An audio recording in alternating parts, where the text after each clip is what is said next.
have not seen Jamie Raskin getting upset the way he did in this particular video. Before I play this, if you're not subscribed, consider subscribing for more commentary videos. Also, like this video, share this video. Take a listen. Watch Jamie Raskin shut down Jim Jordan and Republican in an epic clapback.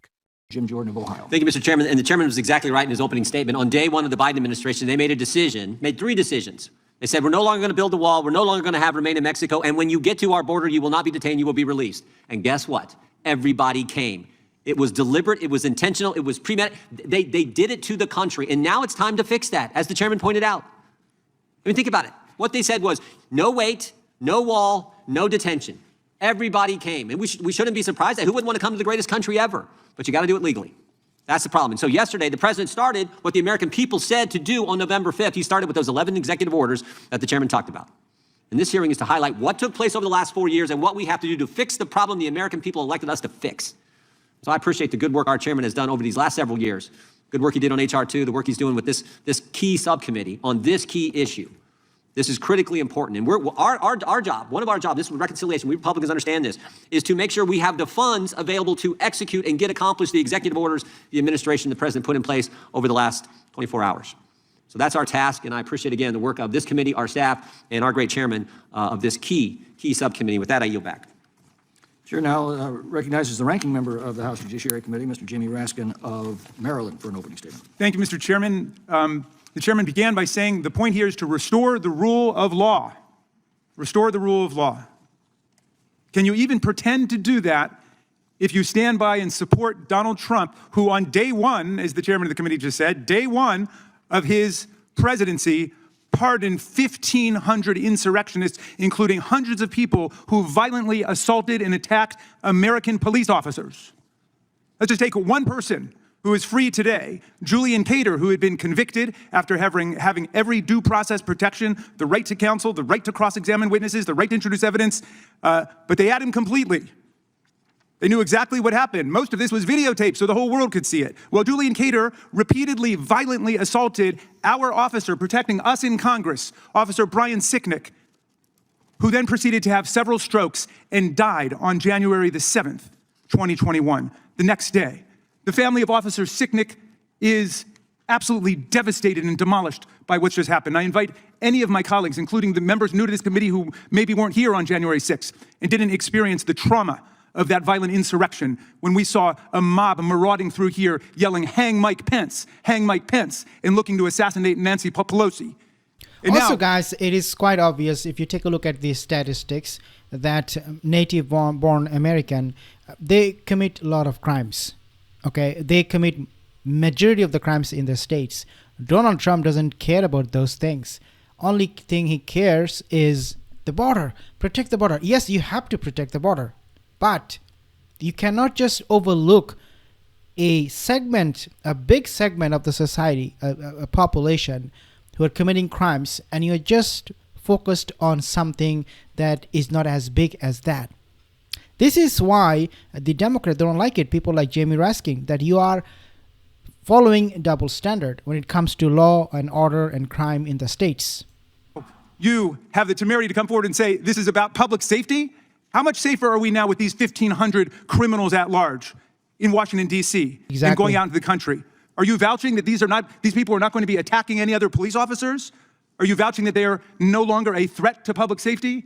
The hearing has been called not on trying to deal with the public safety crisis created by the president on day one of his presidency, but on immigration. Now, time and again, Democrats have reached across the aisle to fix our immigration system by finding common ground through compromise. We did it in 1986 with the Democratic-led House and a Republican-led Senate when we passed the immigration reform signed into law by President Reagan 4 decades ago.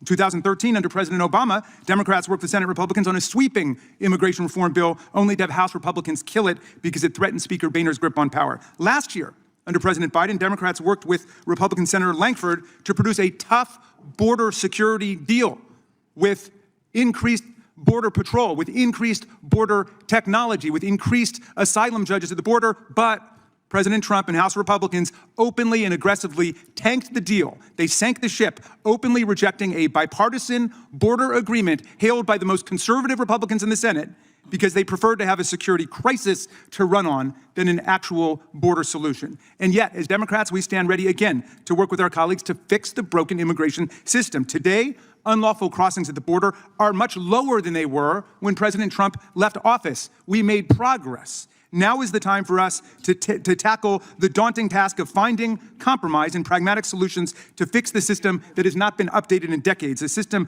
that relegates millions of people to the shadows and leaves other people in limbo. Let's secure the border. Let's make it a lot harder to get into America illegally and a lot easier to get into America lawfully. That's what America wants to see. Let's not use immigration to destroy our Constitution. Unbelievable that a lot of my friends on the other side of the aisle are sitting by idly while Donald Trump proposes by executive order to destroy Section 1 of the 14th Amendment, which establishes that everybody born in the United States is a citizen of the United States. And yet they just let that go. All of these originalists and textualists who claim to care about what the Constitution stands for, that was the whole purpose and meaning of the 14th Amendment, and now they want to destroy birthright citizenship in America, moving to a citizenship based on race instead of a citizenship based on place, which was the whole purpose of the 14th Amendment, to overturn the Dred Scott decision. Well, we're obviously going to have some differences moving forward because they don't want real solutions. They just want to demagogue the immigration issue. That doesn't move America forward. It's just like they demagogue the issue of inflation. They said they were going to bring down prices in rent, in utilities, energy costs. They said they were going to bring down the price of groceries. Not a single peep from them about that on day one. No, it's just about releasing all the violent insurrectionists, the Proud Boys and the Oath Keepers who are out there today saying that they want revenge. Well, that's the real program for America. But let's hear what their specific proposals are about immigration. If they make sense, then we will get behind them. But if it's just more demagoguery, Mr. Chairman, I'm afraid we're going to have to let it pass. Thank you, and I yield back. Not only this, but also, guys, if you are now a citizen of the states and you have dual citizenship, dual passport, you will not be able to hold your American passport anymore until and unless you give up your second passport. So you can be either U.S. citizen or you can be a citizen of a different country. You cannot be both. This is something shows like, okay, maybe he has a problem. Donald Trump, maybe he has a problem, but it doesn't make any sense, any logical sense, because it's going on for many years in the U.S. history that people will be carrying dual citizenship. What about those coming from Israel? I mean, are they going to be getting their citizenship revoked if they're Israeli citizen? Hopefully so, but that will not happen. What will happen, I will tell you, is that people of color will be targeted. They will be the only one who will be subjected to this kind of law that you cannot have dual citizenship. And of course, ICE is going door to door to find brown people, Asian people, black people, Chinese people.